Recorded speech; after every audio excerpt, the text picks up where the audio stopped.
do this thing. Get those nerds! Well, there you go. Wouldn't be a Friday if you didn't get yelled at by the bid nerds. Hello, everybody. My name is John Polnik, and I am the host of your daily.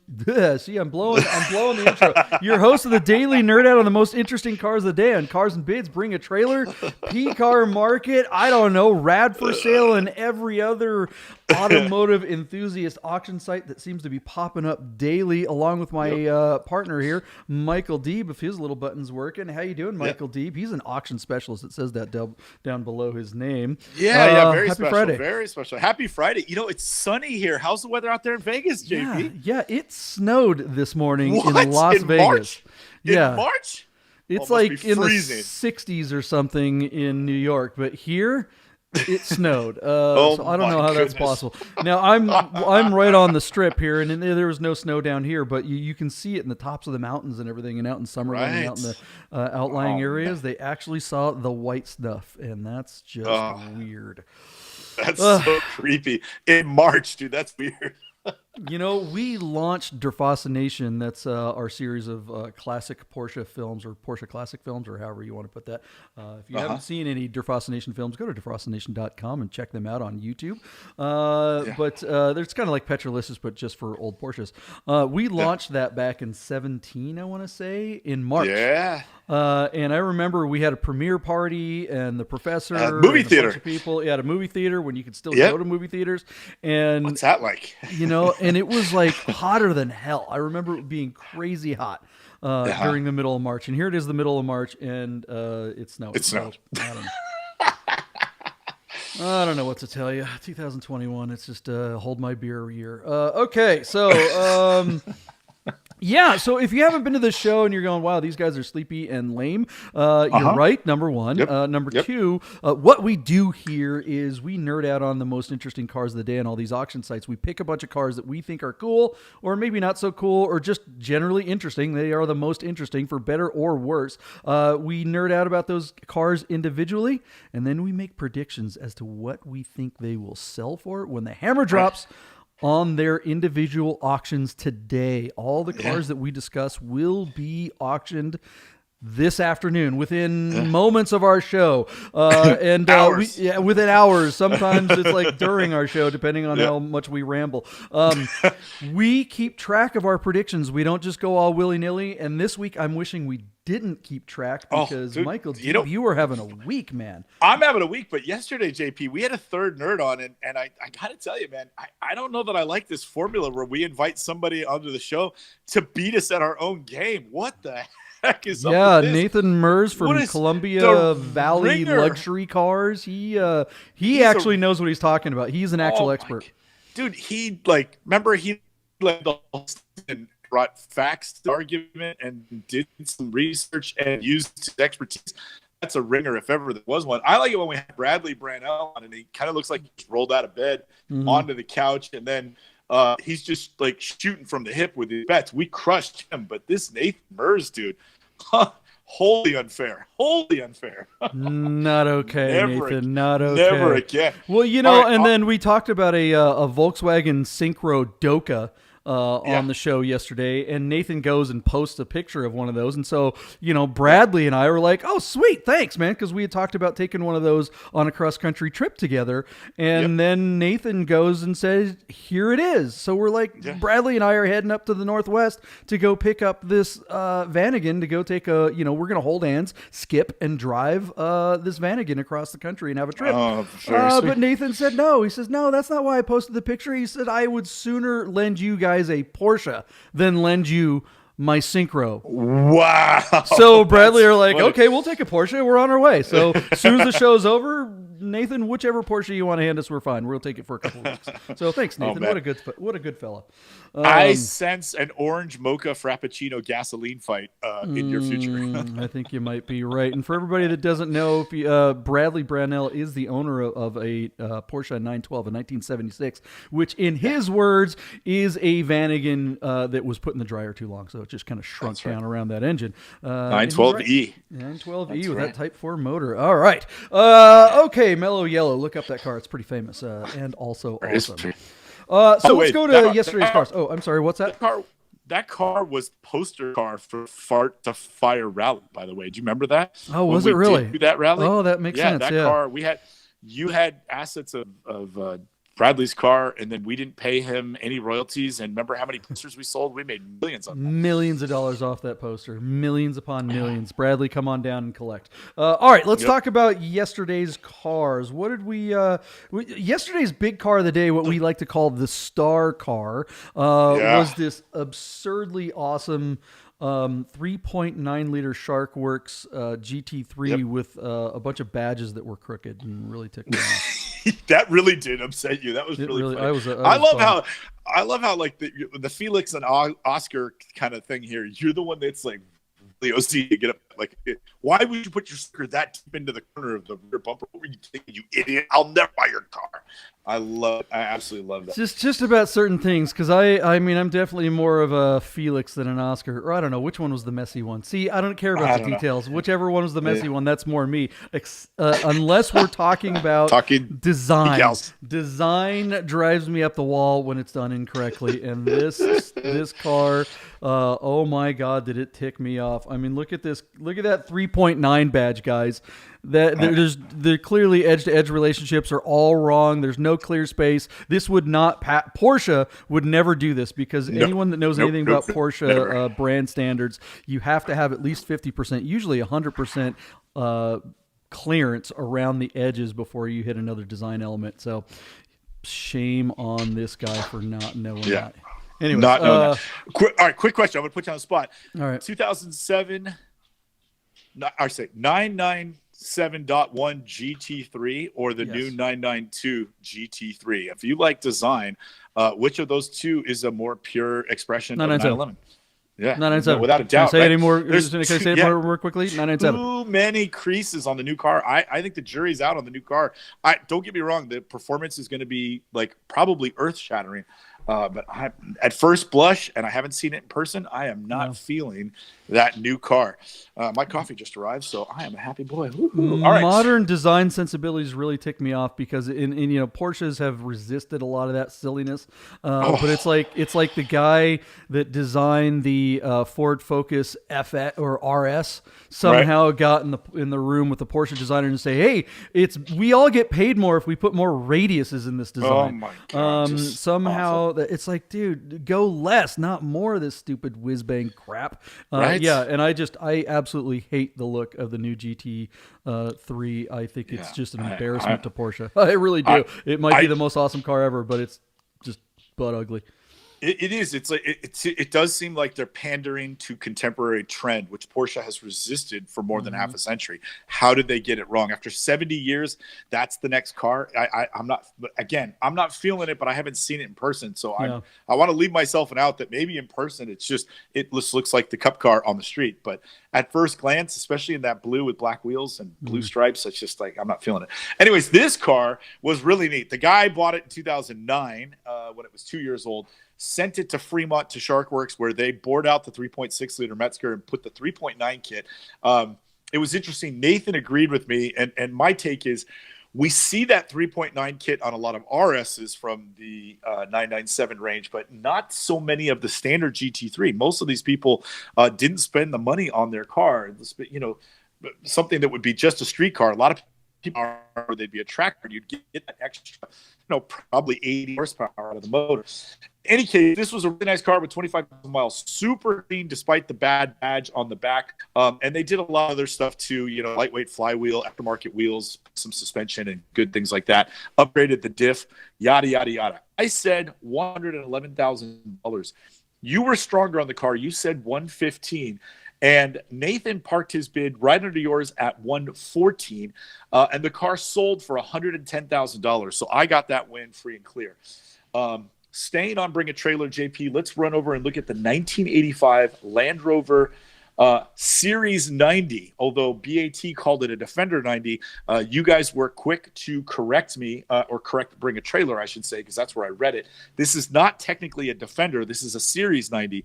And when you look at that, JP, doesn't it look like a much older vehicle than an 85? I mean, I glance at that. It looks like the design I remember from the 60s and 70s, not so much that That's you think because about. it was. I mean, Yeah, they didn't change them from original. I mean, the only thing that was changed until they actually started calling it the Defender was some of the engine components and stuff like that and transmissions. Right. But as far as the overall body and shape and stuff, it's pretty much the identical thing from the old one. The grill's changed a little bit over the years. Interesting. Very interesting. And speaking of the engine, this one had, maybe not the best freeway engine, but certainly an engine you'd want to have if you were out crawling around. This was the 2.5 liter inline four turbo diesel, or just diesel maybe. I don't even think it has a turbo. Yeah. With a 5-speed manual, all-wheel drive. It might look like a pickup truck, but this one is finished in the back. So this is really just a soft top. And the thing that really kind of got us talking the most was this interior that somebody did during its lifetime. Clearly, these seats did not come from Land Rover, and with a sort of espresso color and quilted design kind of throughout the back seats and the front seats, and they covered the dash and carpeted the floors. It seems to lose a degree of its utility as far as running it out in the desert, fording through a stream, getting it dirty and hosing it out. All of those things are off the table when the interior is so tarted up like this.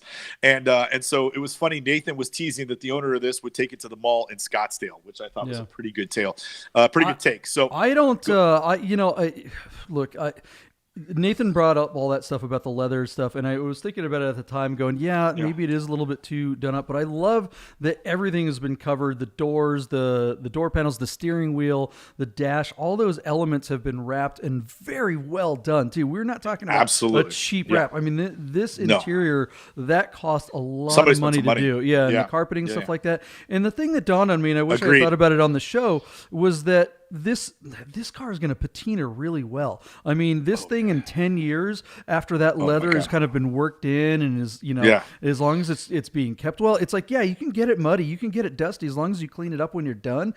It's going to look really, really cool. And I can't wait to see those seats, what they look like when they're 10 years old, and they've got that little bit of wear to it, and it winds up looking like something that Land Rover would have done. I really kind of, after the fact, fell in love with this interior and love this car. You will have the opportunity to do that, JP, because this car failed to sell. Yeah. I said 40,000. You went over me at 41. And Nathan, pretty astute. He had a very low bid at 34,750.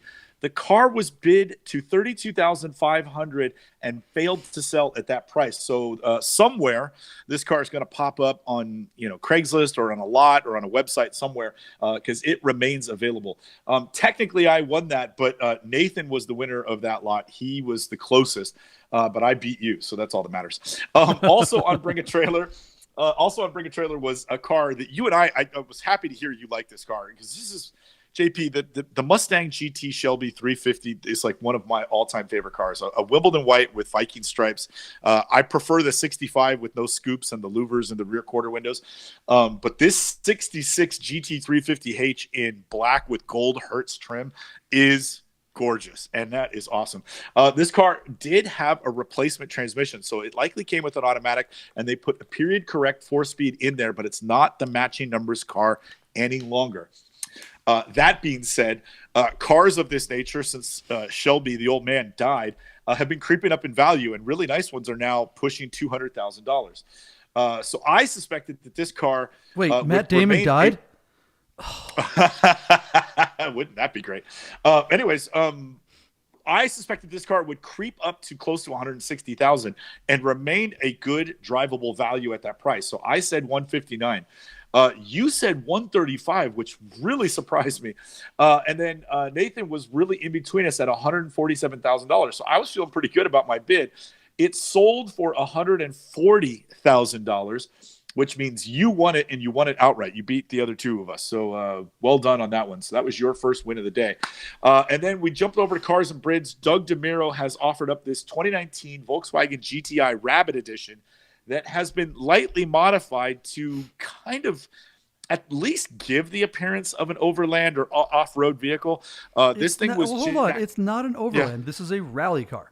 I mean, I think we talked about that yesterday. This is a rally car. This is a rally car. This is a rally car. An overland car would have knobby tires and would have more ground clearance. This car is very functional for what it is. This is going after a WRX and everything. Okay. All right. So it was jacked up. Yeah, it was jacked up slightly on Volkswagen all-track suspension. So the springs and shocks from an all-track have gently lifted this car. The car does remain on sort of an all-season tire, but it's not a knobby tire. It's not meant to be an off-road. But at a glance, you look at this thing with the rack on top and the lifted suspension, and it gives you the idea that this car could almost go anywhere, even though nobody intends to take it off-road. Is that a good correction? I don't mean to jump on you there. Do it. Let's learn. I feel like we're contributing to kind of some misinformation that is becoming more prevalent now that safaring cars has become such a big deal, right? So we have things like, Matt Farah goes out and makes his 911, his air-cooled 87 911. He safaris that car. So he puts knobby tires on it, jacks it up, does all that kind of stuff. So that car with the knobby tires gives it kind of more of using the term overland is not quite correct. Really, the correct term is rally. Safari adds the bigger, knobbier tires, where rally is more where you're going on dirt and road. So rally is when you're going to be on pavement and you're going to be on gravel. Safari or one step further on that spectrum would be overland. Safari is all about going over nothing but off-road, right? A safari car is designed to just be on the dirt roads and the gravel and the muck and the snow, not designed to do well on the street at all. This car, this GTI, is a hybrid. It's both. It's supposed to do both. It's supposed to be the best of both worlds, and that's why it doesn't have the knobby tires, and that's why it's not really jacked up. So there it is. I feel like that's a good definition. That's a great correction. Yeah, absolutely. No, I think that's helpful to me because I love rallying. I love to be able to take a car anywhere, and that makes more sense in that light. So, and we're seeing people looking at rally cars and go, "Oh, look, it's Safari." It's like, no, it's not Safari at all. And then then that affects how people think of it, because so many people are just safaring cars that really shouldn't be, and I wouldn't safari one of these either, but a rally car, that makes sense. Absolutely. Go ahead. Sorry. Man. No, that's really good. Okay, so I said 21,000 on this car that had, I think, just, if I remember, like 10 or 20,000 miles on it. 2019, so it's still under warranty. He did, I think, play with the ECU and I don't know, a few little cosmetic touches. Had the plaid interior, just a really neat car. So I went 21,000. You said 20,000. And Nathan Mers pulled out of time and space the bid of $21,750. JP, this car sold for $21,750. Did he buy that car? Did he bid it at that number just so he could embarrass the bid nerds? He's like, I'm going to buy this car at that exact number that I predicted. I would be flattered if he did. I have to tell you, but I'm pretty sure that's what he did. It's not enough, Mers, to just come on the show and beat us at our own game. You had to Yahtzee the two hosts. Oh my God, that is just unbelievable. Oh my Lord. It's like you invite a guy to come over and, hey, you can stay the night. And then you go brush your teeth and he's in bed with your wife. You're like, what the heck? Oh my goodness. So amazing. Great job, Mers. That was unbelievable. So he gets an asterisk next to his name, even though he didn't qualify for a score. That's amazing. And then our last car, JP, was just an interesting lot all the way around. 1996 Ford Bronco XLT. I think it had 25,000 original miles of unusual burgundy color, or maybe just 12,000 miles. Yeah, really it was 12. Low miles. It was crazy low. Yeah. Okay, so I reread the when you said to me yesterday, you're not listening to me. I was rereading the listing. Nathan said that this car had been repainted, but I couldn't find evidence of that in the P car list. I might have missed because I was trying to skim, and I certainly didn't read it the first time. But Nathan said he connected the dots. This car had been offered, I think, to bring a trailer earlier, where it was bid to 41,000 and failed to sell. So maybe they listed that it had been repainted. I couldn't find it, but that changed my bid. I had said 35 originally, and then I changed it to 30, thinking if this is a repaint, I'm really missing something on this car. You said 31. Nathan said 33,250, and asserted that he didn't think that in the range of our bids, this thing would find a home because it had failed to sell at 41 at a previous auction on a different listing, a different auction house. So with that in mind, this car brought a surprising $37,780. But to be correct, you won that, by the way. Nathan said that this would fail to sell, and it did. It was bid to that number and didn't sell. It remains on offer in the deal tank on PCAR Market for an asking price of $49,000, which is, I just don't see it for this car, not right now. And if Nathan's right and this car has been repainted, they'll never get that. The only way it would be worth even 40 is if it's original paint. So I don't know what the heck is up with that. It was a weird lot and a weird listing, and in a sense we were all wrong, but Nathan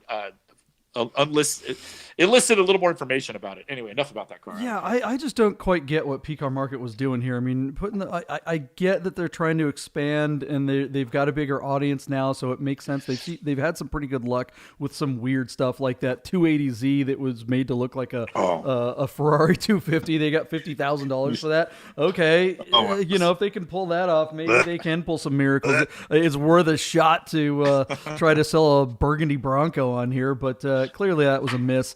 American cars. Look, if this thing were white, if it were an OJ Mobile, I think it could bring that kind of money. But unless it's that exact car, or at least looks exactly like that, I don't think a Bronco of this era is really going to bring big money yet. I think we're a ways away from that. Even if it was white with tan, would it bring 50,000? I'm not sure. With 12,000 miles, I mean. Maybe. Yeah, I think that's certainly a possibility. Given that Broncos are about the hottest thing there is, the new Bronco, so why not? Well, we'll see. Yeah, we'll see. Yeah, I doubt it'll bring 50 on the deal take. That would shock me. And if it does, hey, good job. All right, well there it is, guys. That's where we check ourselves and wreck ourselves apparently yesterday because Nathan demolished us at our own game. Thanks a lot, Third Nerd, for whooping our butts. Yeah, if his scores counted, JP. Basically, I got 3 wins, but I lost 2 of them to Nathan. You got 2 wins and lost 1 of them to Nathan. Yeah. And in one of Nathan's wins that don't count because we don't score him, he got a Yahtzee, but it didn't really that happen. would have been 2 points. Yeah. But it doesn't. He's disqualified. Sorry. Disqualified. Get him out of here. All right, good job, Nathan. All right, so today now it's time to get to today's cars, and in the spirit of Nathan, and I'm sure he's watching or doing something better. I feel like. If I didn't make the point yesterday, we're going to bring it home today. Our star car, our big car of the day, is a car that I am so excited about. It is literally my favorite car in the world. And it proves that convertibles are, in fact, better than coupes. Man. And Nathan, are you hearing this? This is undeniable. Here's a 1989 Porsche Speedster. Michael Deeb, tell us about this specific car. This is up in the Northwest where I'm from. Yeah, it really is a cool car. Listen, Porsche was selling a 356 in the 1950s in the United States, including convertibles. And they wanted to make a car that basically was a little bit lighter weight, had less content, to come in at a less expensive price so that people could basically take that car and go racing with it. And so Porsche invented the Speedster. And they were the original, there's something written about the first 200 Speedsters that Porsche made. They took, roadsters off the assembly line and took content out of them to create Speedsters. So Porsche was basically, this car was a homage at the end of the lifespan of the venerable and super successful G series. Porsche sort of decontented these cars to create a lightweight, better driving version of the car. This is the final bow to the G series. And what we have here, and this is interesting, I did not know this, JP, but when you ordered a Speedster, you had the choice between a narrow body and a wide body. Yep. You taught me that, which I didn't know at the time when we met like 4 years ago. And so narrow body Speedsters actually probably bring a ridiculous premium because so few people requested them. So what we're looking at here is a wide body, lightweight convertible G series with a normally aspirated motor. The 3.2 pushes around probably 200 or 300 pounds less weight in this instance. And they just rock. I mean, JP, look how pretty that car is. The thing that makes the Speedster, and JP, I'll let you speak to this more because you've talked about it.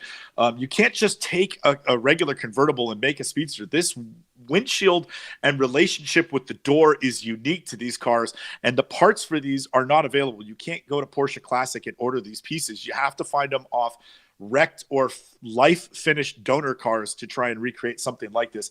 The look is spectacular. The windshield line is lower. The convertible top is basically like solving a Rubik's Cube.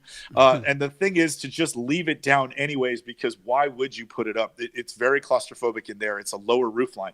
These cars, they really do drive different, JP. Now that I own an 84 Carrera, having driven a handful of speedsters with my time at Godden, you can feel how much faster the cars accelerate and how quicker they turn because of how light they are. They sold for about $73,000. This particular car was about $73,000 when it was brand new. But from the moment they were first sold, they have always brought a ridiculous premium. And it's not unusual to see speedsters in excellent condition bring twice and sometimes 3 times as much as they cost when they were brand new. Our car in Guards Red is offered out of Anacortes, Washington, with just 53,000 miles on the odometer. A lot of these cars were put away and preserved. A lot of these cars have just been driven to shows, and occasionally we see them with 5,000 miles or 2,000 miles or 16,000 miles, and they bring close to $200,000. And a few years ago, at the height of the market, these cars brought $250,000 and in some cases $300,000. But this car is probably going to represent an excellent value because by all account, it looks to be in excellent original condition and yet shows 53,000 miles on the clock, which means this is never going to be a blue chip collectible. This is a car that somebody could probably afford to buy and still drive, which you and I, that would make the bid nerds very happy.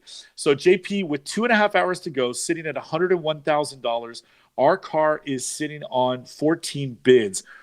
What do you think about it? Is this car destined to be driven, or are they just so special they're going to be put away, all of them? And I'm glad you brought that up. I mean, that's what I was going to basically talk about was the whole miles thing because, yes, this car needs to be driven, and I went ahead and said that they're my favorite cars in the world. And it just pains me to, it's like, I feel like I'll never get a chance to get one, because they're all such low mile cars. I've been waiting to find one with literally 125,000 miles on it. Something that, something that's been driven that I could just like go out and not feel bad, to own and drive this thing. And get it for $59,000, right? Well, hell, I mean, even $100,000, fine, whatever. At least it's not 200, which is what they all seem to be going for, give or take 10 grand. Right. And this one with 50,000 miles is way more than we've seen. This is 3 or 4 times the amount of miles that I've seen for sale on any one of these in a very, very long time. If you've ever had the chance to drive one, there really is something about that windshield being that couple inches lower. Oh, man. And people think, oh, it's just a convertible. And if you're one of those people that just dismiss convertibles just automatically, then you're an idiot. You're not a car person. You really, and I say that like kind of loosely, but I really mean it. If you are one of these people that like only drives coupes and doesn't like convertibles, just completely dismisses convertibles, you are not a car person. You don't get it. You don't get cars. You're the person that reads in a magazine or hears some journalist say visceral, and then you parrot that word all the time, but don't know the real meaning of it, right? This car, and you could look, it's not about liking convertibles better than coupes or liking coupes better than convertibles, because as someone who is a total convertible guy, I definitely prefer them. I absolutely love coupes too. The weird thing is so many people that prefer coupes over convertibles, they don't just prefer the coupe over the convertible, they want a convertible and they want a coupe and they hate convertibles. That's just weird to me. You're not a car person. Sorry, you are not a car person if that's you. So this car right here, one of the best cars I've ever owned personally, and one of the most fun cars, certainly by far, was a 1974 Volkswagen Thing. And that car, had the white one. Yeah, right. The white Volkswagen Thing. That was a box. It had the lowest performance specs of any car of all time. Right. It was as aerodynamic as a brick, almost literally. Had zero power. It was impossible to shift. Had no steering. The thing was just, it was a garbage can with wheels. But what made that car fun was the fact that the windshield folded down flat. And when you drove that car, it was kind of like, it was like making the world an amusement park ride when you're at Disneyland or something and you're on the Indiana Jones ride. Everyone wants to talk to you. Everyone sees you. There's nothing in between you and the world and the air going on your face. And it was just tons of fun. It made people smile. These speedsters in a lot of ways are like the Volkswagen thing because having less deflection, it's like almost you want to fold the windshield down in this car. And that's a really great point. I want to bring up really quickly that Ferrari and McLaren have just produced top of the range, limited production numbers. Ferrari's making the Monza SP1 and SP2, and it's basically a no windshield V12 supercar. And the difference between the 1 and the 2 is how many seats you order the car with. And then McLaren has just unveiled, and those cars are like $3-4 million bucks. Yeah. And then the McLaren just unveiled the $1.7 million Elva, which is almost the exact same thing, except it's a twin turbo V8 in the mid-engine. Whereas the Monzas, I think, are front engine. But this is a 2-seat car, open top, no windscreen. So you literally need to wear, at the very least, glasses because you can't go 60 miles an hour with stuff hitting your face. You got to really wear a helmet to drive these cars. The Speedster solves that problem. It's the least amount of glass to protect you without having to put a helmet and sunglasses on, and you can go drive this car. And unlike your thing, this car will do 140 miles an hour, JP. It's amazing. Yep, and we'll rip around corners. I mean, these things handle. So you feel, when you get in this car, if you've ever been in any kind of G body, especially a G convertible, you instantly feel that this thing's better, different. It's lighter, has roll. It's incredible. The really weird thing is, go ahead. I was just gonna say, it feels like it's got more power. It's so light, it actually feels like it's like 260 horsepower. You mentioned that it was kind of like a club sport without a roof. I mean, that's really the truth. Is because the roll-up windows. Now, you had mentioned that this car was something that they added to, sort of like a parts bin, but usually that goes in reverse. This car, they had planned a 964 Speedster. They knew that they were going to make that, but they knew that was still, they were a year or so out before they were going to be ready, to put those out. But they had already had the parts and the designs, and they're like, well, let's put some of these windshields on an older car and see if anybody will buy them. And of course they did, like gangbusters. But it's interesting that these have roll-up windows, whereas the 964s actually had electric windows. Right. So what you're talking about, you got sports seats, JP. You've got the factory short throw shifter. Some of these things I think have a thicker grip steering wheel. It's an M491, so it's already got like turbo brakes and some parts of the turbo suspension, not all of it. And then because it's lighter weight, the motor feels more responsive. I mean, the steering is more direct. It's just, they are absolutely one of the most superior driving cars. As much as I love my M491, it's a pig. It weighs like almost 3,400 pounds. And this car probably weighs 2,700 or 2,800 pounds. I mean, that's a massive difference. Yep. Yeah, and there's no motors putting the top up on this thing like the cabs. I mean, the Cabrios have motors everywhere. Even in the windshield frame, there's motors, and that's the stupid place to put weight. That big clamshell is fiberglass. It weighs nothing, and it practically takes 2 people to unfold the top and then latch it into place. You do it by yourself. It literally takes you over 5 minutes to snap the top up and put the toe away. Yeah, it's crazy. Yeah. And you probably have to watch a YouTube video, even if you own the car, because you'll do it so infrequently. And so anyways, can't say enough nice things about it. Out of Anacortes, Washington, this fantastic Speedster with around 50,000 miles, where's it going to land, Michael Deeb? All right, so JP, last night it was at $95,000 on Just 10 bids, and so I conservatively put $139,000.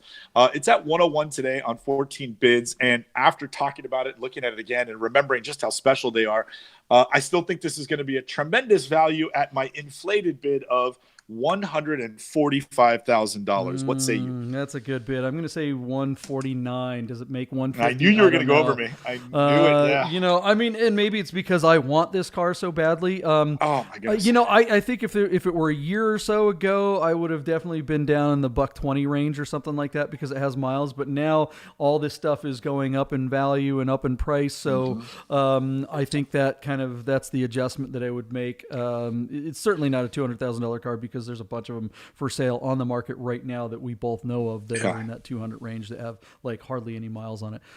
This isn't one of those. This is just a beautiful, stunning, iconic Porsche that someone could go and drive. One of 823 U.S. market examples, and JP, I would venture a guess that less than 50 or 20 of these things are narrow bodies. You know? Yeah, Is for that the fair? record, I have never seen a narrow body one. I've No. just never. I mean, not even But they not just exist. for sale, but I know they exist. But They almost exist. everyone ordered them with the wide body. And honestly, and it's weird too because all the 964s were narrow bodies. They didn't make a wide body 964 Speedster. Oh, I know. It's just awful. Which is crazy. But honestly, I if I had the choice, I would absolutely take a narrow body one. If it, not because of the value, but I just think it would be just the coolest thing. It would be the coolest thing. I prefer my 89 Speedster as a wide body, and I would take an America Roadster over a narrow body Speedster 964. Really? That would be, I love the wide body. They just look so aggressive, like a pit bull. I don't know. They're stunning. But those Roadsters have all the heavy top and the motors in the frame and all that kind of stuff. I mean, I'm not racing this car. I drive it fast enough. Imagine this Speedster right here, JP, with my 1552 wheels on that. How gorgeous would that look? Oh, man. To the okay. Yep. That. All right, well, JP. there you go. Let's get to some other cars. We spent a lot of time on this proving my point that convertibles are in fact better than coupes. So to that end, what else we got? I don't know, JP. I think should we just call it a wrap? Should we just end with that car? That car was so good. I don't really want to. How do you end the week? I know, right? What are we going to literally talk about? Dodge? Are we out of our minds? Let's do that. It's the same color, sort of. At the opposite end of the performance spectrum is this 2004 Dodge Ram SRT 10 6-speed manual 20,000-mile pick-em-up truck. It's out of Allen, Texas, with just 20,000 miles. This says it's a supercharged 8.3-liter V10. Did I miss something?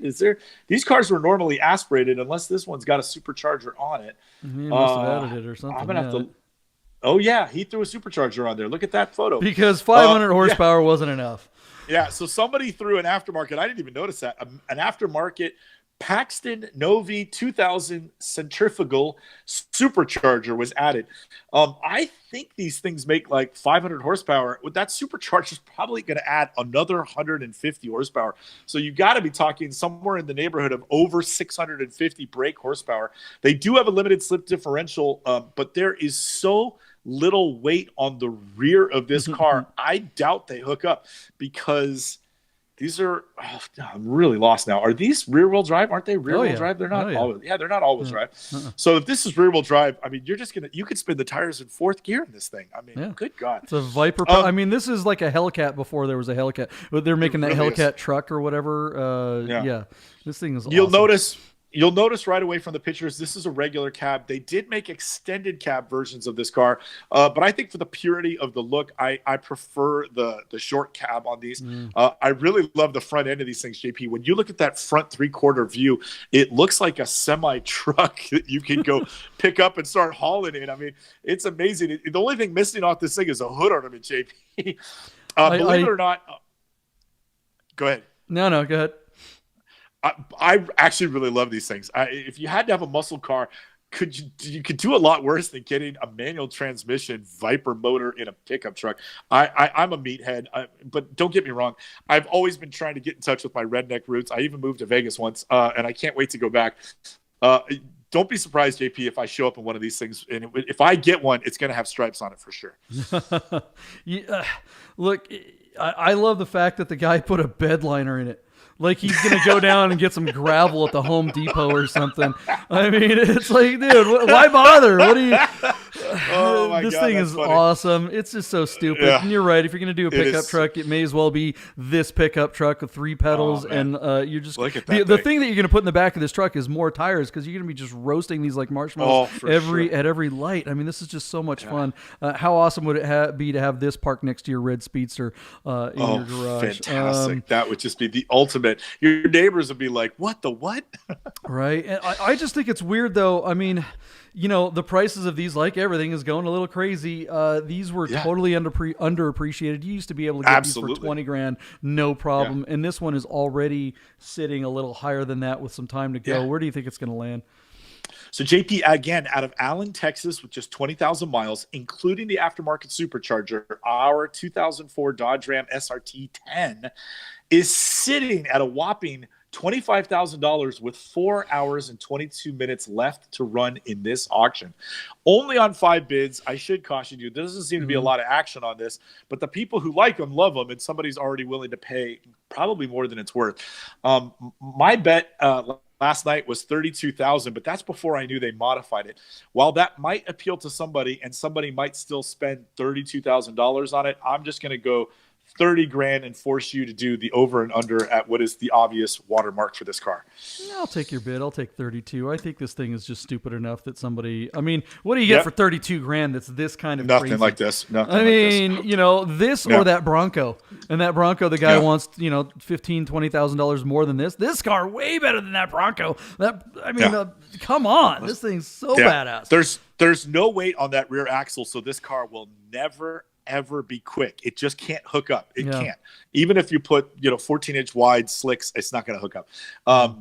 But this car will be fast. So if you're on the freeway and you roll up next to this guy in your Audi R8 or whatever, and this guy downshifts to third gear, you might be in trouble. Your girlfriend is going to be like, "What the hell?" Well, I mean, you just actually brought something up that is the reason why this thing has a supercharger. I mean, this thing is out of Texas, and everyone with big horsepower cars in Texas goes and does superchargers, because the thing to do in the enthusiast community down there is rolling drags. It's not it's not from a stop. It's like, okay, we're cruising down the freeway 80. Let's see who can get to 120 more quickly. Absolutely. And that's why they do it. That's just a Texas thing, man.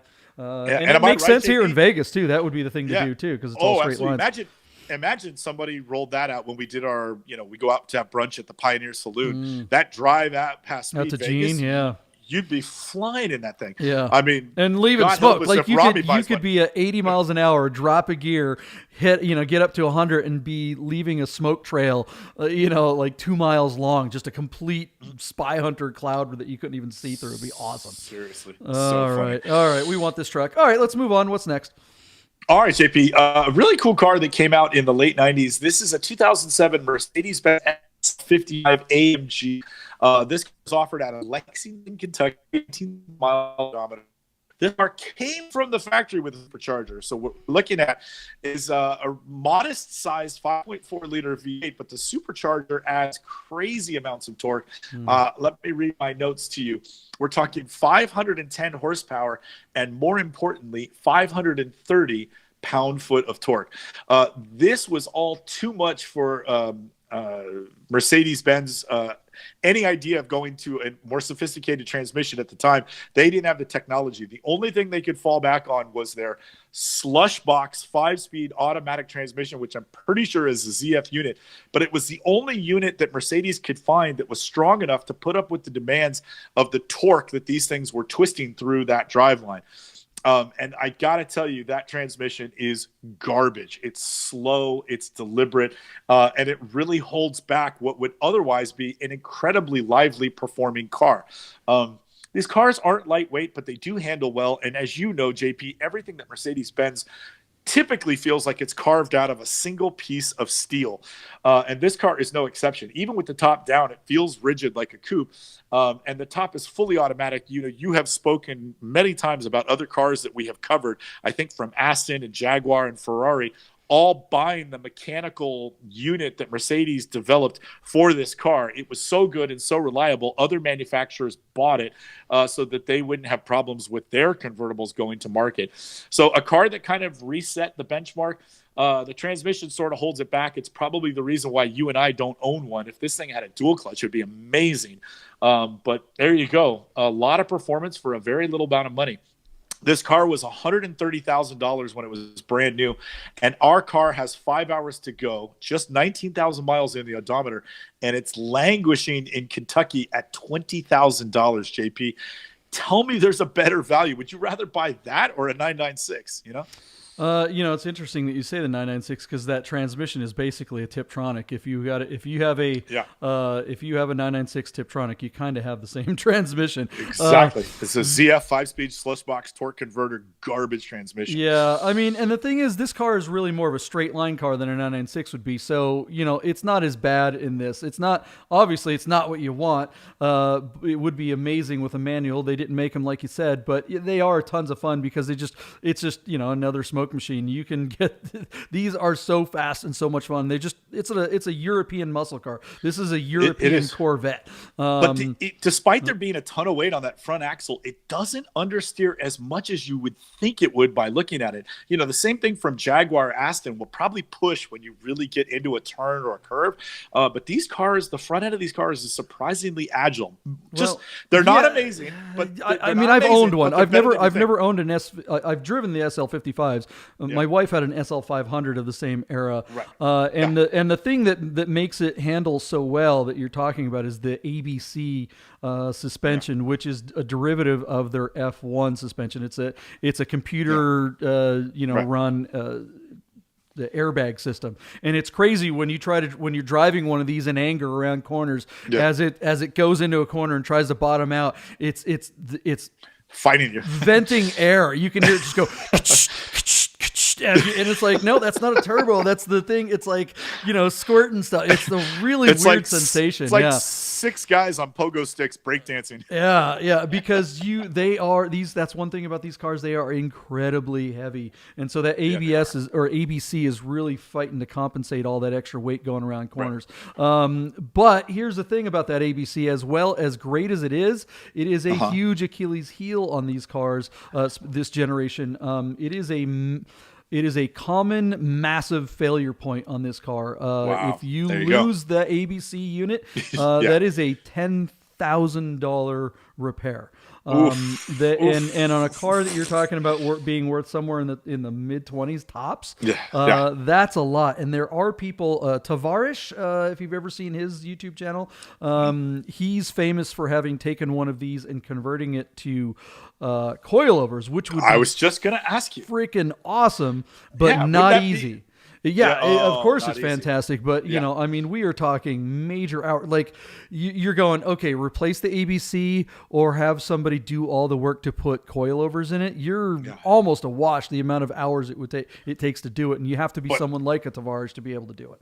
But then in theory, and that's something that that's the kind of engineering Rafi could do, that would be an amazing development. If you took an SL55, reprogrammed the control unit that's governing that transmission to see if you could speed up those gear shifts, and then switch this over to like you said, like Bilstein coilovers. That'd be a cool car. Yeah. People have done it. In fact, there was one for sale here in Vegas not too long ago, and I tried to get out there and look at it, but then it disappeared. So somebody bought it. I really wanted to drive one like that. What you and I are describing is essentially what they did when they made the McLaren SLR. And it's basically this same block, the 5.4 liter V8, over boosted. They sped up the transmission a little bit, but it's still kind of garbage. And then it's got a much better suspension. And then it's got to be an ABC type suspension. It can't be a coilover mechanical suspension in that, is it? I don't know, but I would think that they would take because the ABC was like a crown jewel for Mercedes when they came up with it, because it's F1 derived. So I would have to think that's what they would do in something. We'll have to invite our audience to correct my suspicion that they did something that sophisticated. I really don't know. Mercedes really, in my opinion, kind of got the SLR wrong. But it doesn't matter to the community. That is still a highly coveted car, and they are starting to go back up in value too. You can pick those things up for like under $200,000 now, and now they're starting to creep back up towards $300,000. A $10,000 repair on something like a McLaren SL or whatever the thing. SLR. SLR. Sorry. A $10,000 repair on that car makes sense. It's like, all right, I've got a $250,000 car. It costs $10,000 to repair something. All right, that makes sense. But a $10,000 repair on something that only costs $20,000 is our friends at Daniel at German Motors likes to say, what's up, Daniel? He gets a lot of these cars, older Mercedes, luxury BMW, stuff like that. People bring them in to get stuff repaired, and they're cars that were $120,000, $150,000 when they were new, and now they're worth 10, 20, 15, sometimes 5 or whatever. And people are, you want $8,000 to repair my fill in the blank widget on my BMW 645 or whatever? This car's only worth $8,000. And Daniel's like, the car doesn't know how much it's worth, man. It thinks it's a $150,000 car. It does. It does not care what your wallet says. That's why That's why the waiting lounge has car magazines and Yeah. boxes of tissue. Yeah, it's rough duty, and Oh, that's why man. the values of these just plummet. I mean, it really is, Oh, for because sure. to own one of these, to pay that kind of maintenance cost on something that's really not worth that much, so many of them just get pitched and destroyed. So, anyways, Absolutely. this is really a fun car. These are such a Oh, blast. they are. They and really are. Rami, They're our good fast. friend Rami, is looking for one of these. So, how many hours one- is left to go on this one? 5 hours, basically 4 hours and Okay. 54 minutes. And this Maybe one's we're already going to Rami'd Kentucky. out. It's black with black wheels, and it's just got 19,000 miles on it. And tell me, if Rami chips or reprograms this car, ECU tune, you would talk about uncorking a lot of power from that motor. Yeah. Oh man, if you turn up the wick on that thing, it's serious performance. Dwayne Wick. You just said Wick. Yes. All right. What's it going to land at? Did we talk about numbers yet? I don't think No, we did. not yet. It's at $20,500, JP, and not a lot of bids. What was it, 14 bids or something? I don't think this car is going to 30,000. I still feel like my bid is high, but it's still a Mercedes with less than 20,000 miles, AMG and all that hoopla. So I'm just going to leave it $28,000 and put the pressure on you. What do you say? What year is this one? Is a 07 with it's an 19,000 07? miles? Okay. Yeah. I mean, that's good. It's not an 03 or 04 or something like that. So it's the first couple of years had a bunch of other little problems too. Yeah, I'm going to go under for sure. I'm going to go 27. I knew you would. I knew you would. I don't Chicken. think these Pollo they're Del just Mar. not worth that much. They're great value. Great What's value your bid? car. What's your bid? Cluck, cluck, cluck, cluck. That's me. What are you gonna say? We're going to have to reach out to Rami and say, hey, you might be buying a car on P18. We're going to Kentucky. Yeah. All right. So what's the sorry guys. Give me your number. Oh, I just said 27. You said 28, sorry. right? Yeah, gotcha. 27. Yeah. Thank you, JP. Sure. All right, let's jump over to nowhere and stay on Bring a Trailer. 1985 Mazda RX-7 GS with a 5-speed manual. Our car is offered out of Austin, Texas, with just 44,000 original miles. This is a no reserve auction, JP. One of my best friends growing up was a guy named Danny Murphy, who, rest his soul, passed away several years ago. But when Danny and I were like basically in high school, this was his first car. And he had this little silver RX-7 with, if I remember correctly, it had like a burgundy interior. He just used to rip around in that thing, and it handled pretty good. It's interesting. These are 1.1 liter Wankel rotary motors. These do not have conventional internal combustion. These are a little bit different, and they're pretty lightweight. And so despite the small displacement, these things were rev happy and kind of ripped. They didn't make a lot of torque, but this was an interesting sports car alternative back in the time when you and I were in high school and discovering, girls and pubic hair and all that stuff. I have a question for you. When I was looking at this last night, JP, let me riddle you this one. And it comes from the concept, how do you base success? Would you say this was a successful car for Mazda? And let me finish. Mazda sold a boatload of these, and I remember seeing them on the road all over the Bay Area. I imagine these were pretty commonplace up in your neck of the woods in the Pacific Northwest. And by all accounts, Mazda sold quite a bit of these. But nobody else in the industry converted to Wankel motors, and although Mazda went back to the drawing board and reinvented this concept a couple of different times with later versions of the RX-7, and I think, what did they call it, the RX-8 or something like that. How does it deem whether it's successful? Did they build a brand from this? Kinda. It made them relevant in the marketplace, but the Miata is where Mazda made all their money, not anything with a Wankel motor. So when we look back now, you and I are becoming old men these days, do you classify the RX-7, this first run of the Wankel motor in the United States, which they sold a lot of, do you classify it as a success? Because they're not still making a rotary motor, but it did lead to the Miata, and they got their foothold, and by all accounts, the guys that were in charge back then made money before they retired. What would you say? Is this a win for them, or was it not a win for them? Unequivocally, this is a huge win. I mean, this car is iconic. I mean, especially the first generation one. Right. The second generation was incredibly popular. The third generation was a failure, but that was because of the time. You don't have a Miata if it's not for this car. Everything that they learned about sports cars, they learned building and developing this small, lightweight front engine thing. And yeah, they didn't go with this engine, but they definitely learned from this platform, and Miatas kind of pick up the flag and took off from there. There is no Mazda without this car, because the other cars that they were making at the time were just Snoresville. Nobody would remember what they made. Yeah, they'd be out there in the pasture with Daihatsu and whatever other brands just failed out of Japan in this era. Yeah, RX-7s, and these cars are so much fun. I mean, it's got 40,000 miles, so it's due for a rebuild, I'm sure. The Wankel engine is a great little, powerful, fun engine, but needs to be rebuilt all the time. It's not nearly as difficult to rebuild one of these as like a normal engine, but unfortunately, there's very few people that know how to do it anymore. So back in the day, it wasn't that big a deal, but now it really is, because you got to find a specialist, and they are a rare breed. I love this thing. It would be awesome to have one of these if you had an extra slot in your garage and wanted something that's kind of fun from the 80s. It's a great Radwood car. It's my least favorite of the RX-7s. I actually liked the RX-7 too, because it really was the poor man's 944. You know what I mean?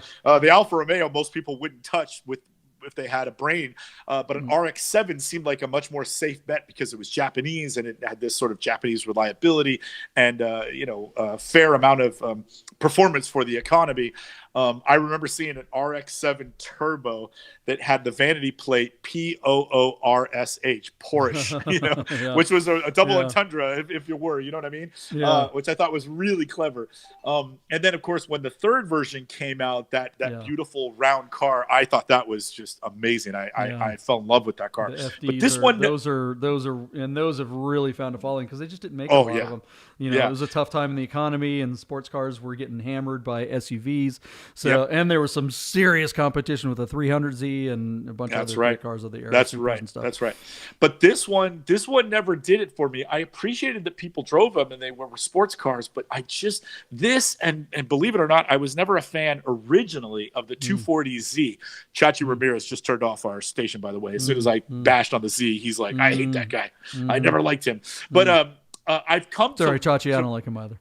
Yeah, I've come to appreciate the 240Z, and I think it's cool to see that the 240Z has got a groundswell of young enthusiasts picking them up and then reinventing them, and I like that. That's kind of like our crowd. The 240Z has been popular for well over a decade because they're drift machines. They're that's where that car came from. Yeah, because you can put a lot of torque. You can put a 2JZ engine absolutely. in there, and just drift for days in those. There's no way you can never squeeze the power out of these. There was nothing to do with these, and so I just never kind of got behind them. And yet everything about them, the long hood is very classically English, and the pop-up headlights. I mean, it's so 80s. Radwood gold for days, and this one is a bit of a unicorn, JP. Even if it needs the rebuild, like you suggest, it might. If that paint's original and that interior's original, I mean, this is a real find. What cleanest a cool car. one I've seen in a long time. Where's it going to land? What's it sitting at now, and where's it going to go? So here's interesting. It's got 4 hours to go. It's in Texas, and it's sitting at $70. Let me read it to you again, JP. $7,600. But last night, this car was only at $5,000. So I put $9,000 last night, but I actually changed my mind. I think this car is going to break $10,000. I'm going to go to 11. I'm going to turn it up to 11 and say $11,000 and really make you squirm, because there's no way you're going to beat my bid on this one. This one you think is going to go to 11? This one I think goes so. to 11. It's going higher. It's going higher than that. I'll go 12. Think so? I think it might get to 15 or 20. Crazy that's maniac. Low miles and super clean. And I think these are, we've seen things like Volkswagens kind of fail, Scirocco's and Corrados kind of fail to be. I think there's a bigger following for these really cool classic JDM cars. More people had these than Scirocco's. And I mean, these are so ubiquitous. That's true. They sold more of them. Yeah. There's a lot of people that are pretty nostalgic for something like this. And anytime they go and look for one, they're all piles of crap. This one, I haven't seen a clean one for sale in a long time, so I'm pretty strong on this thing. All right. You're out on an island. I'll tell. I've had a bad week, so I got to make up. I'll tell Rochelle to start giving you your meds again. That's crazy. $12,000 for an RX-7. What have you lost your mind? It's gonna go higher. Okay. All right, JP, I know that you don't like this car as much as I do. The last year of the 986 Boxster, we're looking at a 2004. This was the special edition. So it's a Boxster S, but it's the 550 Spyder edition. Porsche marketed this car as 50 years of the 550 Spyder, which is kind of ridiculous because they didn't make the 550 Spyder for 50 years. It was 50 years ago. They made the 550 Spyder came out in 1953, so Porsche made 1,953 of these. Get it? Get it?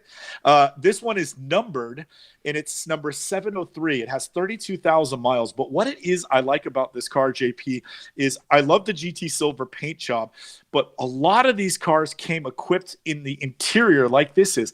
Now, I've heard you say on the show before that you don't like this. They called it Cocoa interior.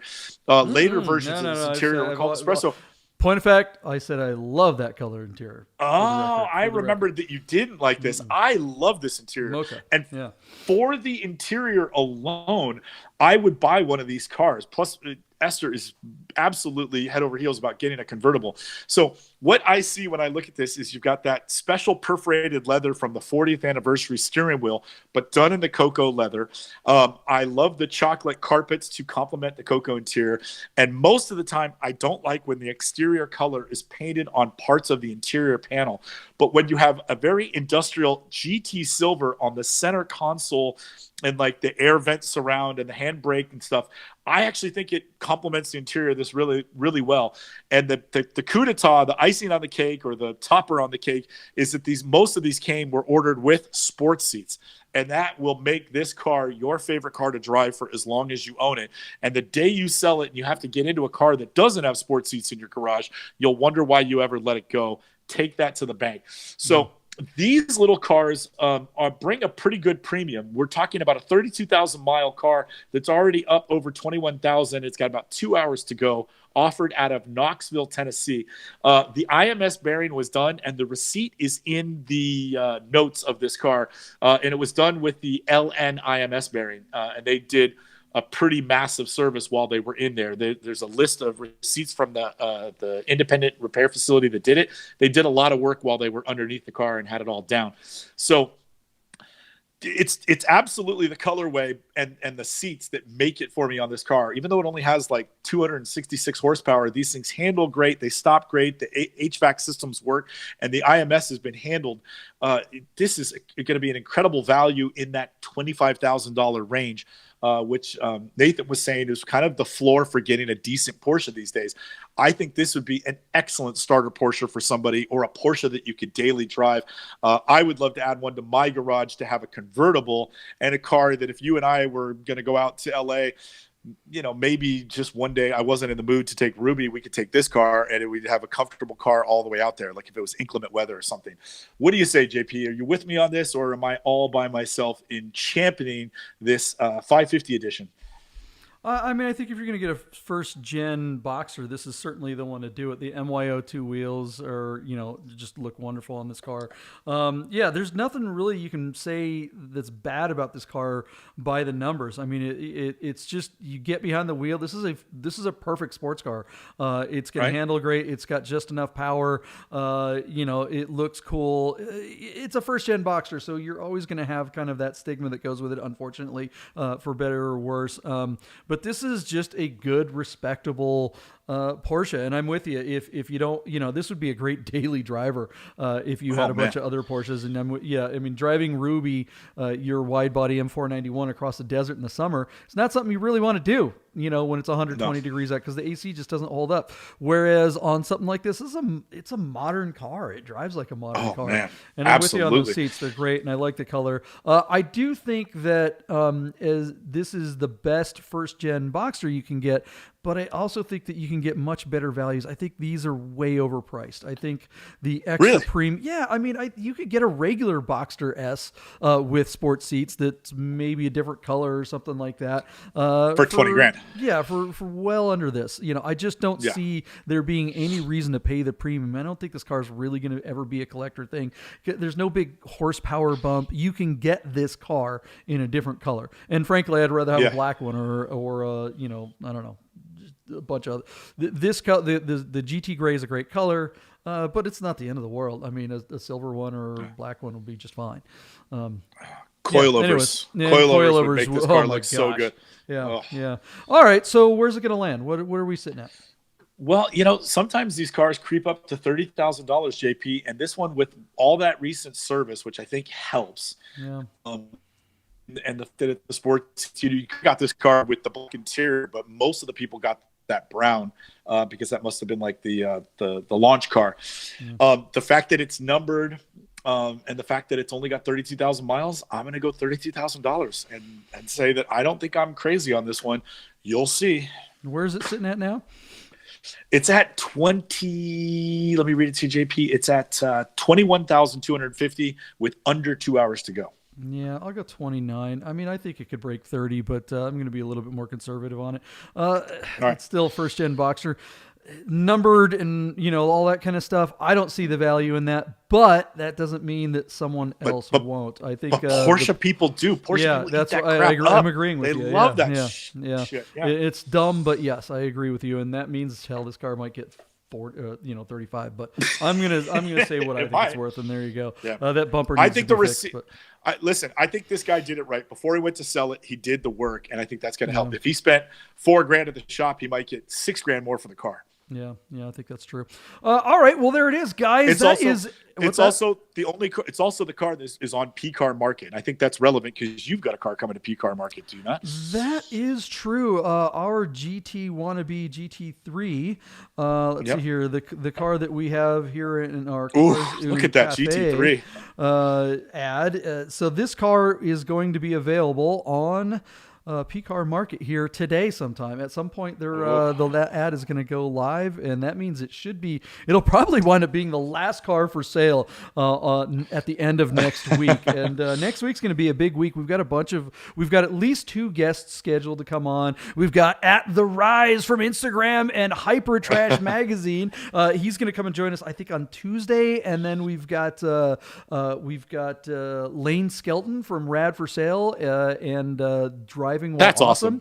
He's going to come. That is awesome, as a matter of fact. That's awesome. Bring him That's on awesome that Lane's on coming Wednesday. on the show. Maybe we'll get Bradley back next week because I think that some of the first cars on Rad for Sale should be closing next week. So we'll see if we can schedule a live closing on the first car to close there. As far as third nerds go, Bradley Brownell is like a punching bag. Get him back on the show because we kicked his ass up and down the format, man. That was awesome.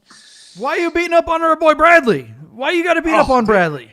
He didn't win a single one of them, whereas Nathan Merce humiliated us. Ugh. Nathan whooped us. Bradley's a good fella. We like Bradley. Lose Nathan's number, will you? Yeah, Nathan, what the hell? All right, well, we'll see how the Rise and how Yahtzee, how Lane do Yahtzee. next week. We'll see if they really wipe the floors with us. All right, well, that's been a week of Bid Nerds, your daily nerd out on the most interesting cars of the day on Cars and Bids and Bring a Trailer, P-Car Market, Rad for Sale, and whatever other auction sites might pop up over the course of the weekend. Hemmings got one. I just saw Gooding is doing one. There's a Mercedes specific one. I mean, this is getting silly. But there it is. It gives us lots to talk about. We can make videos for days. So let everybody know that we're nerding out every day and join the party. Join the nerd fest that is Bid Nerds. Share, subscribe, like, hit the notification button. Share some of our content so people know we're out here. Make sure you put comments on the below the videos. Let us know what you think of our bids. See if you can do better. You think you can do better? Let's see, man. At some point, we're gonna start putting it out there that hey, if you beat the nerds and outbid us, maybe we'll give you some free swag. Maybe we'll make some T-shirts or hats or something. And let us know what cars you want us to talk about on future episodes. Please do, because we'd love to hear from you guys and let us know. Michael, thank you for a great week. In case you hadn't noticed, we keep picking the same cars. It's like Porsche, off-road vehicle, Porsche. Overland, Safari, and rally cars. Absolutely. That's us. No, it's all good. That's us. Most interesting cars of the day. All right, guys. We will see you on Monday. Have a great weekend. Get out there and drive. Buy a car on Bid Nerds on one of the bid sites. Buy it today and drive it tomorrow. We will see you guys next week. Convertibles are better than coupes. Bye.